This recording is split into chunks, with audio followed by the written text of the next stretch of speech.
Hey everyone, it's Jason. Welcome to Marvel Zombies, a Zombicide game. So I have done a previous video you may have seen, which was Marvel Zombies Hero Resistance. This is the full general core Marvel Zombie game, which is what was kickstarted and what the original design was, where you actually play as the zombies as opposed to playing as the hero survivors.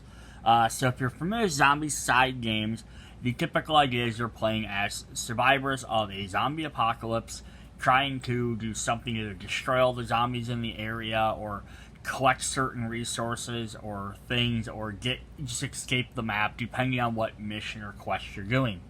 So when they decided to adapt the Marvel, they based it on the comic book, the Marvel Zombies.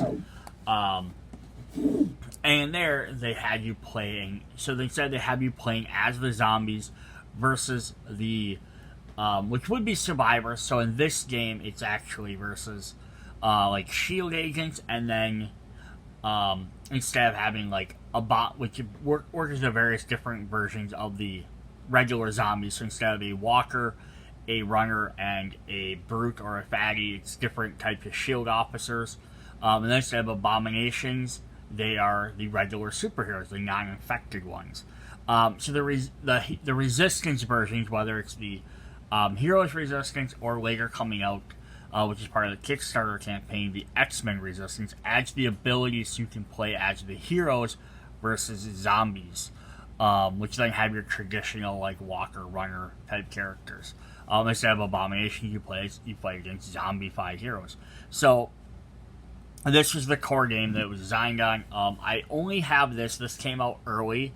The rest of the Kickstarter and the expansions and all that stuff won't come out until later this year, but when it does, I'll definitely do a video. I am also going to do a second video as a comparison with this versus the Heroes Resistance bots, so you can kind of see what the differences are. So if you see both in store, maybe you can kind of get an idea of which one you might want to pick up. But for now, we're just going to focus on this core game. So we are going to get 6 zombie heroes. It's kind of funny they still call them heroes even though they're zombies. You're going to get 9 tiles. You're going to get 6 superheroes to fight against. 12 different bystanders. So this is definitely a big part of this. You have bystanders to rescue. And 63 S.H.I.E.L.D. agents. So yeah, the book is very good. Here's all your cards, all your tokens. There's also, it says hero mode content, which requires the X-Men Resistance. So if you have the regular Resistance version, Hero Resistance, you can play that, but we'll look at that later. And it's going to keep mentioning, it's only going to keep mentioning the X-Men Resistance, because as of the time this was being made and produced, I don't think they had the Heroes Resistance in mind, and they weren't going to reprint all the books. Setup is very easy. You choose a mission, place the tiles, place spawn points and tokens as they state. Unless otherwise indicated, then you create your spawn deck, which will have this particular back on it. And then you grab your playable zombie hero, your tray, your markers, some of that stuff, your base, all that stuff. And then you set the board up like such, have characters off to the side to grab, all your characters ready to go, decks over on the side so you can grab them easily, and then you start playing. Pretty simple. So the game does a very good description of breaking all it down. The actual gameplay mode, I'm not going to go in depth on this. I plan on doing a full kind of how to play Zombicide and stuff, but this I just kind of want to get an idea so if you know what you're getting into. So you have a player phase, enemy phase, and end phase, which I broke down very easily. So on the back even here, they break it down very easy. So the player phase, you increase your hunger tracks because your zombies are going to continuously get hungry. Refresh your tokens, and then activate your heroes. You get 3 actions to start with. You can move, open doors, gain a trait, interact with an object, or attack. And if you become too hungry, become ravenous, which only allows you to attack or devour. And you take a wound at the end of your turn. So basically, if you haven't eaten anything in a while, you're going to basically lose the ability to control what you do, as well as you're going to get hurt. So it's very, very important in this game that as a zombie, you keep eating things. And then the enemies get to go. They're all AI controlled, so they get 2 actions. Most of them get 1 action, and then specialists and superheroes get 2 actions. Specialists are like your runners, and the superheroes just get more because they're better. But they get to attack and move. So if they can attack, they attack. If they can't attack, then they move. If they get a second action, they repeat that order. Then you spawn. Draw a spawn card. It'll tell you what to spawn and how many of them, and you just go in order. And then we have the end phase. So it's fairly simple. Then there's going to be on the tile. We'll look at these a little bit more when we get the tile. It's going to show different borders on there. This is a very good idea of showing how line of sight. Now there's a lot on here, but this is showing how line of sight works for everything. With good descriptions on who can see through where and outdoors and why they can't see any farther. As well as how movement works, reading your ID cards, experience levels. So as you complete more objectives or defeat enemies, you gain more experience. And then as you go up through your meter, you unlock more abilities. So you start with the blue, you eventually get yellow, then orange, and then red. So there's some different stuff there. Your enemies, you're going to have your basic troopers, which are like your walkers. They have 1 action, 1 toughness, and give you 1 XP. We have guards, which are more like your brutes or fatties from traditional zombie side. They have 2 toughness. And then specialists, which are your runners. They still have 1 toughness, but they have 2 actions. Now, the superheroes work like abominations to an extent. Because you actually flip over their card, they get 2 actions, and then they have different toughness based on who they are. So you can see where, like, Miss Marvel and Scarlet Witch have 3, Spider-Man has 4, and Thor has 5. So some characters will do more damage, and then they all have their own unique special abilities, which make each one a little bit more different. Because most zombie-side games, you start with 1 to 4 abominations, and their abilities vary, but they're not as wild as they are here. So what can you do on your turn? You can move from one zone to the other, spending 1 point. You can open a door, but once the door's been open, it stays open. You break them down. There are special doors for special reasons. You can gain traits. So traits are a new thing for this zombie side. So instead of having most zombie side games, you collect weapons of different items to use. This one you use traits.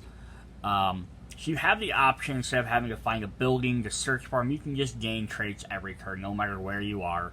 But you can only have up to 2 traits at a time. So you can gain them whenever, but you don't keep them like guns. Basically, if you use it, it's gone. Versus traditional zombie side, you get a gun or a hatchet or a sword or whatever. You keep using them until whatever. You just always have them unless for some reason you have to discard them. Or if you have enough backpack space because you can swap out different ones. This you get 2 options. It's either use it or discard it. Yes, it gives you a little bit different variety there of how that works. You can also attack, interact with objects, or end your turn.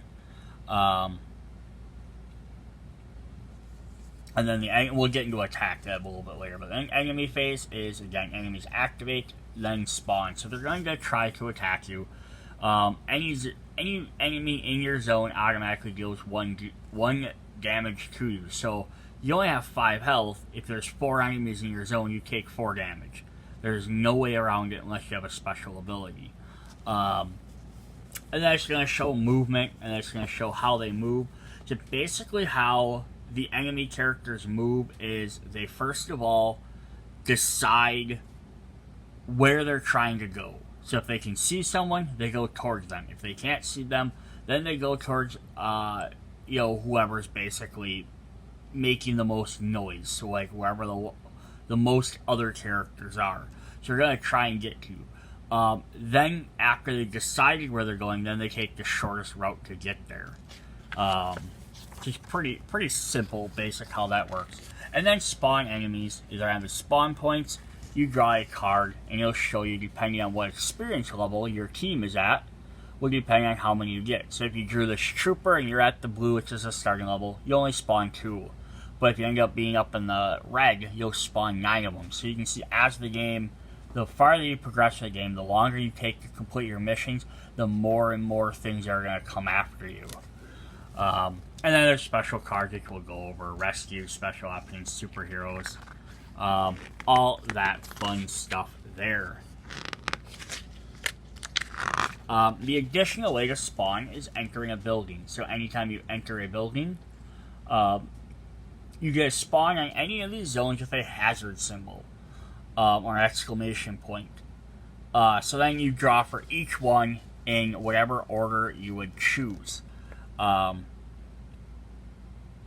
So you decide like 1, 2, 3, 4. Then you spawn, flip over card, spawn enemies there. Flip over card 2, spawn there. Flip over 3 and 4, so on. As well as your bystanders in it, you'll then flip over and see what bystander is hiding in that building. Yeah, so it's fairly simple. Combat.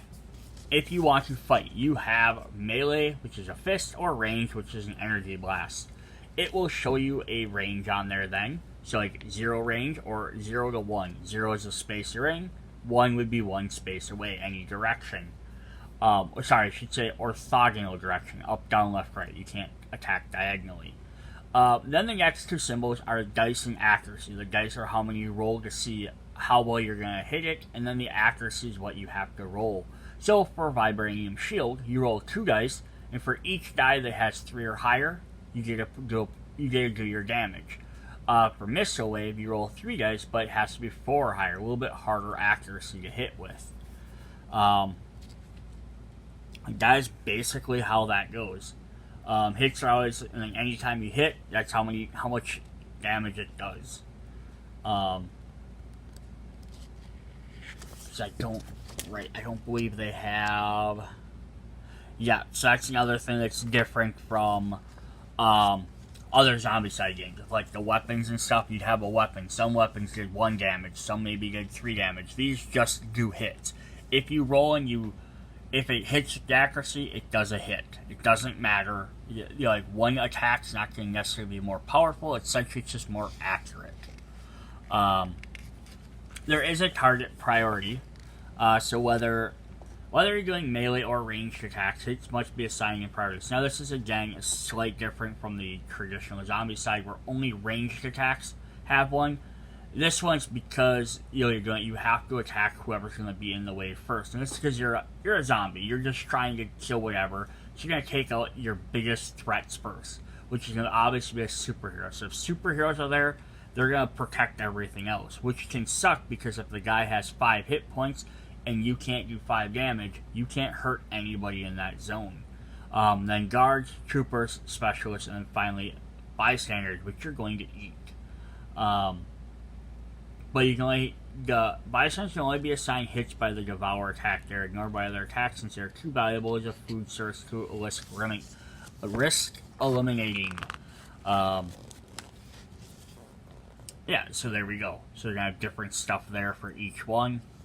And then finally we have the devour mechanic. So devour is a special melee attack that all zombie heroes have access to. When selected, it functions like any other melee attack with the following exceptions. Once the attack is completed, if they eliminated a target, that zombie reduces their hunger track to 0. Each devour attack may only ever eliminate a single target. This means any hits rolled in excess beyond the first are lost. And unlike regular attacks, devour can attack bystanders, following a priority order. Devouring a bystander is very special. So yeah, they're very bad because you roll 1 die for 4 accuracy. But you need it to keep your hunger down. So we have a hunger meter. The hunger track shows how hungry zombie hero is. That zombie hero's hunger track automatically increases by 1 at the start of every player phase. When performing attacks, whether melee or ranged, hero must roll an additional dice equal to their hunger value. So the hungrier you get, the harder it is to hit. Each time a zombie hero attacks, after the attack has been resolved for each teeth mark that was rolled after any rolls, their track increases by 1. Note that the successful devour attack always reduces the track to 0. Yeah, so basically I think that's the 1 symbol. If you roll a 1, basically your guy gets hungrier. Once a zombie hero's track reaches a maximum, they become ravenous. Once a zombie is ravenous, the effects of increased hunger are ignored. Several skills affect the increased hunger. So if we go back to, I think we have a picture of the board here. Yep, so like a character here. We're gonna have Captain Marvel. She has a hunger track on the outside here, so it's gonna start at 0. But then every time she does stuff, it's going to get heavier or get bigger and bigger. So, like it says there, it says, each time you attack, after the attack has been resolved for each 1 that was rolled, it says, or while performing attacks, you must roll 1 for each additional die to their hunger value. So as your hunger goes up, it's going to be, you get to roll more dice the hungrier you are, which is good, because then you can actually do more damage. But once you get ravenous, then bad stuff happens. So if a zombie goes too long without devouring flesh, they become ravenous. The only action a ravenous hero may perform are move and devour. They may not perform their unique attack. This also means they cannot interact with objects, open doors, gain traits, etc. Many skills, in fact, decreasing hunger or performing regular attacks become unusable. At the end of their turn, if they are ravenous, they suffer 1 wound. So, you get to roll extra. So say Wasp starts with 2 hunger, automatically increases her hunger to 3. During the performance, she rolls 5 dice, 2 base dice, and plus 3 for hunger. So that's great. She gets to roll extra dice. You get to do more damage, hit harder, but if you get that ravenous, you lose all your special abilities, which can make it harder to do what you need to be doing. Plus, you're going to take damage every turn. Then you have to rely on that devour, which does not have a very good accuracy. Alright. So then we have devouring a bystander. Basically gets you extra stuff. Bystanders cannot be eliminated by regular attack. Only the way to eliminate is to devour them. What happens, they gain their unique card, placing it in the left of their slot. So then they sort of work like equipment. Once you devour them, you use their special abilities. So unlike zombie crates, bystanders are not typically discarded, but instead offer permanent ability for the zombie hero. They only have 1 bystander at any time. Should they devour another one, they may replace the old one. Yeah, so it's kind of cool. Then there's also special bystanders that have combat symbols. They'll activate. They have actions, and they'll try and attack or move. Non-civilian, escorting, interactive objects is an Avenger sign you can use as a weapon. Then there's the missions. Alright, so this video is going pretty long. So we're going to finish up looking at a couple quick things on the missions here. Then we'll look at the tiles and tokens, and then part 2 we'll go over the actual miniatures. So this is a setup of one of the boards. It's going to tell you which tiles to use, show you how to set them up, what tokens you need, where to place them, like door there, crate, start point, where you're going to go, and then the exit. And then then there are special rules you have to do, your objectives and special various rules. And you can see as you go through, the maps are going to get a little bit bigger. You have 4 square, 6 square one. There's special objectives you have to be doing. This one has, again, 6. You have a big giant one here that uses all 9 tiles. All 9 tiles in New York. Yeah, a bunch of different ones there. So you're going to get, I think, usually you get 10. Another big giant one there. 10 different ones. And this one's actually going to have some superheroes that start out. All 6 superheroes are going to start out on the map. So that could be very fun. Especially after you get expansion and stuff, you can add different ones in there. Then they also have hero mode missions. So this requires components spelling X-Men Resistance to play. But so if you buy that, you get to utilize that stuff so you can play these characters as heroes. on some of the stuff. But the thing is, you need like the minions for the heroes, the bystander cards, all that stuff. Because all of this game contains for hero mode are your bystanders that can be heroes, and the character cards as heroes, but it doesn't contain any of the other stuff. Again, I will do a comparison video with the Heroes Resistance version to see if there's enough components in that to play these maps versus having to wait for the X-Men one. Alright, but let's look into our tiles and tokens.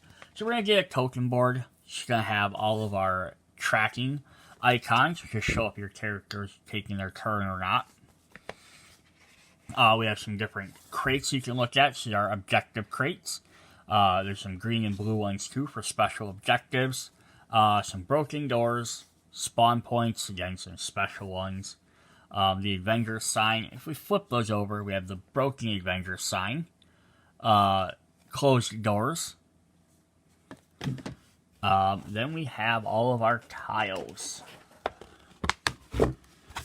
I love these tiles because they are going to show... Let's see if I can get a better view of these. A little bit of glare, but it shouldn't be too bad. Yeah, so each tile's going to kind of be like different locations around New York, plus lots of little like things. So each spot with a white zone is each spot is considered a separate zone. So in this space, there's 1, 2, 3, 4, 5, 6, 7, and then 8, 9. So each building is a separate thing for movement wise, but then buildings are considered their own zone. Now they do show 2 doors on here. So if I enter through one of these 2 doors, if a door token's placed down there, if there's no door token, I can't go through that door. It will summon a bystander and a zombie in this area. And in the bottom corners, they're going to say what tile there is. So this is 1R, and if we flip it over, we have 1V to keep track of those. So here we have some sort of outlet store, like a clothing store, which is kind of fun. Different things in there. Then if we flip it over the other side, we have part of the Wakandan embassy. You have some fancy computers. You have a panther there, of course, to show that. And this just has a partial street. We have a supermarket you can enter into.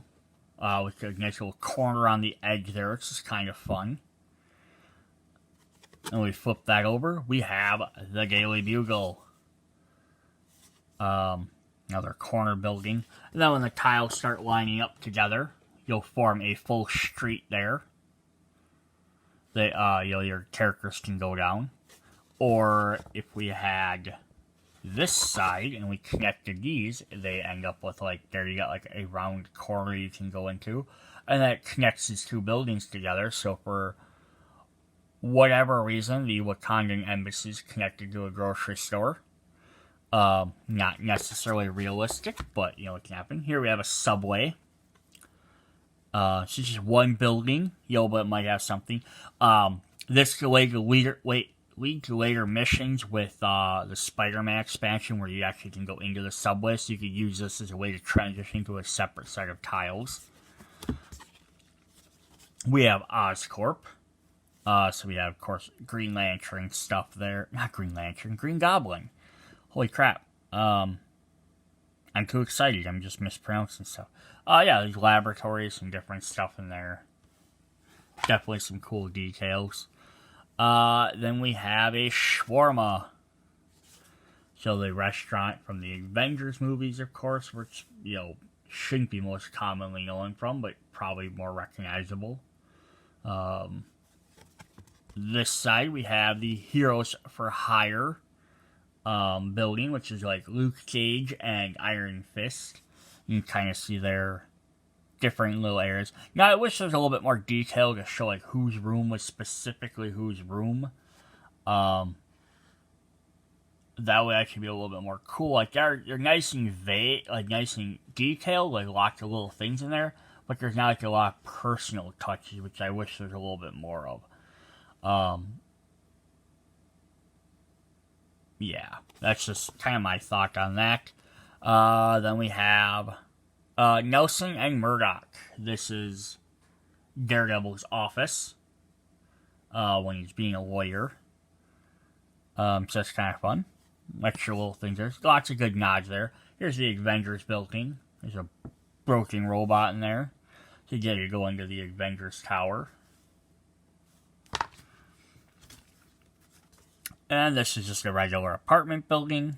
Maybe assume that maybe it's like Peter Parker's office or somebody else's. But yeah, it doesn't really specify who it is. Oh, it's right there. Alias Investigations. I was wrong. So this is Jessica Jones's office. That's actually cool. I didn't even realize that's what that was before until I saw that. Now we flip it over. We have the Damage Control building. These guys are supposed to clean up all the superhero messes. They're not doing a very good job, clearly. Tony's Pizza. Just it's New York. You have to have a pizzeria. The kitchen in the back, little restaurant out in the front. On the other side, we have the Sanctum Sanctorum, Doctor Strange's house. Yep, you have the stairs there, the iconic stairs. You have like the window, even though that's not technically where the window probably is. It's still neat to just kind of throw it in there. Alright, we have... it's just a Chinese restaurant. Again, it makes sense for New York to have a Chinese restaurant. Couple of different stuff in there. I don't know if there's any details. Like this is supposed to be a specific one that I don't know about. It might be. Comment if you know specifically what that's supposed to be, like a reference to. Then we have Fogwell's Gym. This is where Daredevil boxes. Now you might be wondering where some of the other locations are. Because they have an X-Men expansion, and then there's Spider-Man expansion, so you get those. Also Fantastic Four, so have that. So we have a church here. It's kind of interesting that we have so many Marvel Knights characters, like references. Like here's again Hell Kitchen. We have Hell's Kitchen. We have Nelson and Murdoch. We have Alias Investigation. We have Heroes for Hire. Yet in the base set, you have none of those characters. No Daredevil. No Luke Cage. No Jessica Jones. It's just kind of funny. They have all these iconic areas for this, but then none of those people. Interesting. So, that is all of our tiles. So we just have a couple of little tokens and stuff to look at. We have our dice, little zombie features on there, little blood splatters. There's 6 of those. That's the one side is the teeth. You have your stands for your characters to tell them apart. And then we have our cubes for our trackers, which we'll look at that when we look at the figures in the next part 2. Alright, so see you guys in part 2 if you want to see all the miniatures look like. Bye.